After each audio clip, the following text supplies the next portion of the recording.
பாஜக என்ற ஒரு மலைப்பார்வை அதிமுகவுடைய சக்தி சரி, அண்ணன் சேகர் பாபு என்ற அதிமுக காரரை திமுக விழுங்கின மாதிரியா? கேட்கிறேன் அவர் எவ்வளவு அம்மாவின் பக்தரா எப்படி இருந்தார், அப்புறம் எப்படி திமுகவின் பக்தரா அவர் மாறினார், எது விழுங்கியது அவரை? அதுக்கு பதில் சொல்லட்டும். எவ்வளோ என்ன அதாவது அவங்க விழப்போகிறார்கள், நாங்கள் விழுங்க போகிறோம் என்று சொல்லி கொண்டிருக்கிறார்கள். ஏன் உங்களுக்கு அவ்வளோ பயம்னு கேட்குறேன். அப்போ பாஜக மலைப்பாம்பு அளவிற்கு பலமாக இருக்கிறது என்று ஒத்துக்கொள்கிறீர்களா? நாங்கள் விழுங்க போகிறோம், நீங்கள் விழப்போகிறீர்கள் என்று ஒத்துக்கொள்கிறீர்களா? அப்போ நீங்கள் வச்சிருக்கிற கூட்டணிலாம் என்னன்னு நான் கேட்குறேன். அதனால சும்மா பேசிக்கொண்டே இருக்கலாம் அண்ணன் சேகர் பாபு அவர்கள். அறநிலைத்துறை கீழே கல்வி நிலையங்கள் செயல்படுவதற்கு அதிமுக அதுக்கு முதலமைச்சரும் பாஜக குரலாக எடப்பாடி மாறிவிட்டார் அப்படின்ற ஒரு விமர்சனம். இல்லை, முதலமைச்சரோட ஒரு ட்வீட்டை நான் வன்மையாக கண்டிக்கிறேன். ஏனென்றால் ஏற்றத்தாழ்வுகளை பாகுபாடை ஏற்படுத்தும் காவி அப்படின்னு சொல்லியிருக்கிறார். காவி கொள்கைன்னு என்னைக்குமே பாகுபாடை அனைவருக்கும் அன்பே சிவம் என்று தான் காவி கொள்கை சொல்லி கொடுத்திருக்கிறது. அனைவரும் சமம் என்று தான் சொல்லி கொண்டிருக்கிறது. குசேலர் குசேலரும் ஒன்றாகத்தான் பழகி இருக்கிறார்கள். ஆக நாம பின்பற்றக்கூடிய அந்த இந்து மத கொள்கைகள் என்னைக்குமே ஏற்றத்தாழ்வுகளை கொண்டு வந்ததே கிடையாது. ஆனால் இவங்க கட்சியில் மற்ற தொண்டர்கள்லாம் வேற, தன் குடும்பத்தினர் வேற. துணை முதலமைச்சர் ஆன கூட தொண்டர்கள் யாரும் வர முடியாது, தன் மகன் தான் வர முடியும்னு ஒரு பாகுபாடு இவர்கள் ஏற்படுத்தி கொண்டிருக்கிறார்கள். இன்னைக்கு கோயில்ல அண்ணன் எடப்பாடியார் அவர்கள் சொன்னதை தவறாக முன்னிறுத்துகிறார்கள். ஏனென்றால் அவர்கள் நிதி மேலாண்மை சொன்னார். இன்னும் சொல்ல போனா பாஜகவின் கொள்கையே கோயில்களிடம் இருந்து அரசாங்கம் வெளியேற்றப்பட வேண்டும் என்பதுதான். இன்னைக்கு நீங்க பாத்தீங்கன்னா கோயில்களில் உள்ள வருமானம் மற்ற கஜானாவில் மற்ற துறையில செலவுக்காக பணம் இருக்கும் பொழுது, அதில் இன்னைக்கு முக்கியமான சில பத்திரிகையாளர்கள் கூட அதை ட்வீட் செஞ்சிருக்காங்க. ஆனால் அறநிலையத்துறையிலிருந்து மட்டுமே நீங்கள் பணத்தை எடுத்து காலி செய்து கொண்டிருக்கிறீர்கள், நிதி மேலாண்மை தவறாக இருக்கிறது என்பதை தான் அவர் சுட்டி காண்பித்திருக்கிறார். உடனே இவர்கள் முந்தைய ஆட்சியை அவர்கள் சாட்சியாக கூப்பிட்டு அப்பெல்லாம் கட்டினீங்களே அப்படின்னா யாருமே நிச்சயமாக இன்னைக்கு பாரதியாரின் பாடலை இன்னைக்கு முன்னிறுத்துறாங்க. அதாவது கோயில்கள் கட்டு அன்னசத்திரம் 1000 நாட்டில் ஆங்கோர் ஏழைக்கு எழுத்தறிவித்தல்னு சொல்றாங்க. ஆனா பாரதியாரை கொண்டாடினது கிடையாது இவங்க யாரும். ஆனா இங்க யாருமே நிச்சயமா கல்விக்கூடங்கள் கட்டுவதை யாருமே எதிர்ப்பதில்லை, பாஜக உட்பட. ஆனால் நீங்கள் எந்த நிதி மேலாண்மையை நீங்கள் மேற்கொள்கிறீர்கள்? நீங்க வக்ஃப் போர்ட்ல இருந்து பணத்தை எடுக்கிறீங்களா? கிறிஸ்டியன் போர்ட்ல இருந்து பணம் எடுக்கிறீங்களா? ஆனா இந்து மக்களின் காணிக்கைகளை மட்டும் ஏன் நீங்கள் பயன்படுத்துகிறீர்கள் என்பது கல்விக்காக பயன்படுத்த வேண்டாம்னு சொல்லல.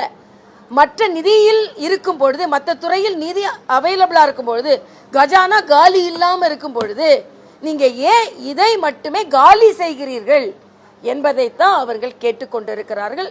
அதனால் உடனே ஏதோ கல்வி கூடமே வேண்டாம் அப்படின்னு சொன்ன மாதிரி நீங்க டாஸ்மாக்ல இருந்து எவ்வளவு பணத்தை எடுத்து செலவு பண்றீங்க? டாஸ்மாகின் வருமானம் என்ன? ஆக டாஸ்மாகே வேணான்னு சொல்லிக்கிட்டு இருந்தீங்க, டாஸ்மாகை ஒழிப்போம் என்று சொல்லிக் கொண்டிருந்தீர்கள். இன்று டாஸ்மாகை கொண்டாடி கொண்டிருக்கிறீர்கள். ஆனால் நீங்கள் கோயிலை கொண்டாடுபவர்களை நீங்கள் குற்றம் சாட்டுகிறீர்கள்.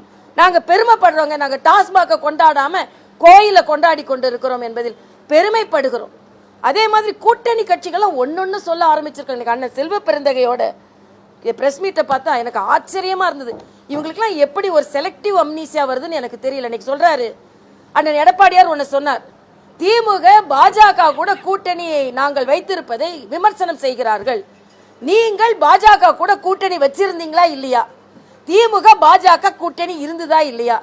திமுக பாஜக கூட்டணியில நீங்க அமைச்சர்களை நீங்கள் பெற்றிருந்தீர்களா இல்லையான்னு கேட்டா, இன்னைக்கு அண்ணன் செல்வ பெருந்தகை சொல்றாரு காமன் மினிமம் ப்ரோக்ராம்னு ஒன்று இருந்துதான். அதுல என்ன சொல்லியிருந்தாங்கன்னா, பாபர் மசூதி பிரச்சனை வரக்கூடாது, பாபர் மசூதிக்கு எந்த பாதிப்பும் வரக்கூடாதுன்னு இவங்க தீர்மானம் போட்டிருந்தாங்களாம். அண்ணன் செல்வ பெருந்தகை அவர்களே, பாபர் மசூதி பிரச்சனை வந்தது 1991 ஒண்ணுதானே? இவங்க கூட்டணி வச்சது 1999. ஆக நீங்க எங்க இருக்கீங்க?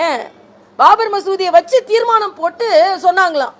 அண்ணன் செல்வ பெருந்தகை அவர்களே என்ன சொல்லிக்கிட்டு இருக்காரு? இவங்க அதை தெரியல இதை தெரியல, நாங்கெல்லாம் நல்லா தான் சொல்லி கொண்டிருக்கோம். அது மாதிரி அண்ணன் சேகர் பாபுக்கு ஒன்று சொல்லணும்.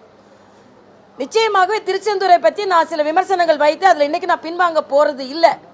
ஏனென்றால் பொதுமக்கள் அவ்வளோ பேர் காத்திருக்கும் போது திருப்பதியிலலாம் 6 மணி நேரம் 7 மணி நேரம் காத்திருப்பீங்க. இங்கே காத்திருந்தா என்னன்னு கேட்டவர்கள் தான் இவர்கள். இப்போ நேரில் பார்த்தா நான் யாரையுமே நேரில் பார்த்தா நல்லா தான் பேசுவேன். ஏன்னா நமக்கென்று ஒரு பண்பு இருக்கிறது. அதற்கென்று அவர்கள் செய்த தவறை சுட்டி காண்பிக்கவும் இல்லை.